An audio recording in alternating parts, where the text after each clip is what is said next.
Hello, I'm William Michael of the Classical Liberal Arts Academy, and I'd like to take a few minutes while I've got some time here to just talk briefly about paying for college because I'm not sure that Catholic parents, homeschooling parents understand how college works, and I'd like to provide a brief talk. If there's interest in this, I'll go into more depth with it.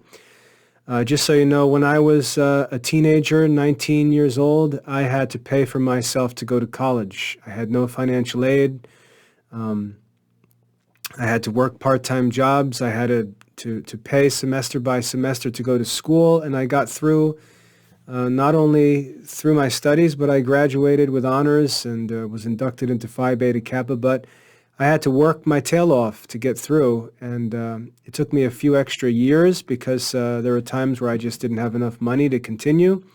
But I got myself through college as the first person in my family to even go to college, and I had to do it the hard way. It took a long time. I tried to avoid using loans and things like that, and I managed to graduate from Rutgers University, like I said, with honors in classics and ancient history. And I think I had maybe 10,000 bucks in student loans, and they actually came towards the end as I was getting started with graduate school. And then I said, I'm not interested in graduate studies, so I just went into education full time. But I paid for my own way through college, and while that was a real burden when I was 20 years old, 22 years old even, that was a real stressful burden.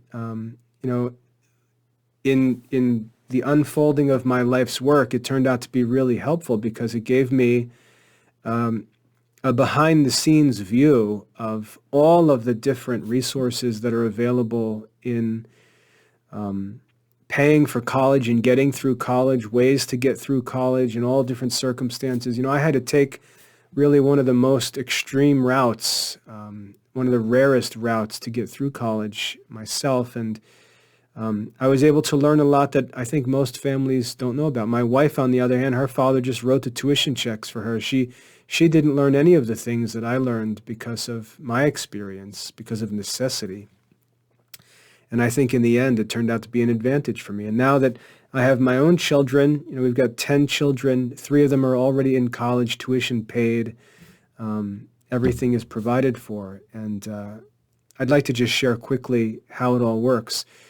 When you look at a college tuition, you see these numbers and these prices, what it costs, just ignore all that stuff. That's just a bunch of nonsense. It has nothing to do with anything, really.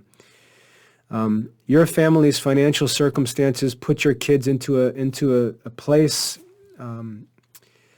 within the context of college admission and college financing that is judged by the government and used to determine whether they qualify for financial assistance, which we all pay taxes for. So it's something that you should take advantage of. When a student applies to college and gets admitted, he then has to submit a financial aid application. And this doesn't matter whether you're a millionaire or a penniless kid like me. You submit a financial aid application, it goes to the government. The government processes your financial aid application and then determines what financial aid programs you're qualified for. And these can be anything from student loan options to grants that are available, all different sources and all different kinds of financial aid. After you submit the FAFSA, which is your financial aid application, the government provides the results and tells you what's available to you.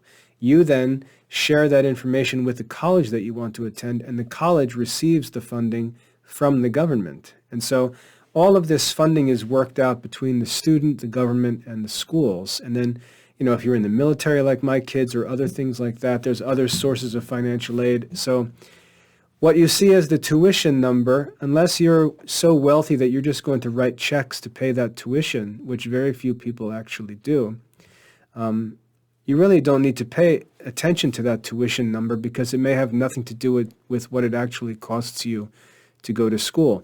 After a student has used up all of the financial aid available, grants and things like that, then if there were, let's say, a few $1,000s left to cover all the costs of going to school, that's where you would start to look at getting a job to try to pay that, or simply taking out a student loan and covering what's left over in the end.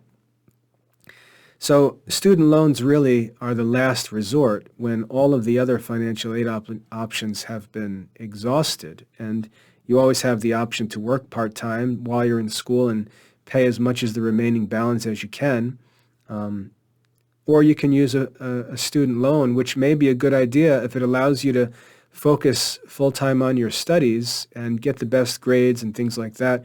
That may be better for you long-term than staying out of debt. With the kids in the military, for example, their student loans are refunded depending on their different roles in the military. From $10,000 of student loans are relieved, or $30,000 for one of my children will be relieved. So you've got some student loan money to play with in there. You've got financial aid from the military. You've got student loans from the government, grants from the government, all these different sources, and then all of that gets applied to your tuition and even your housing costs, book expenses, things like that.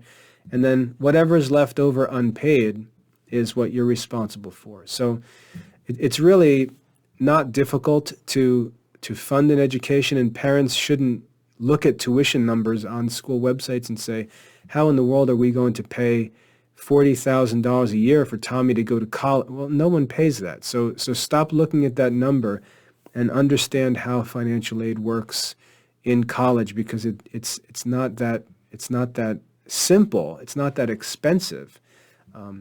The financial aid process in colleges is pretty intense, and you need to understand how that works so you know how to go about paying for school. So if you already understand all that, great. If you don't, then I invite you to ask any questions. Like I said, I've got 3 kids in college right now, so I know all about college expense costs and things like that. But my kids go tuition paid. They're in ROTC programs. They've got military benefits, things like that.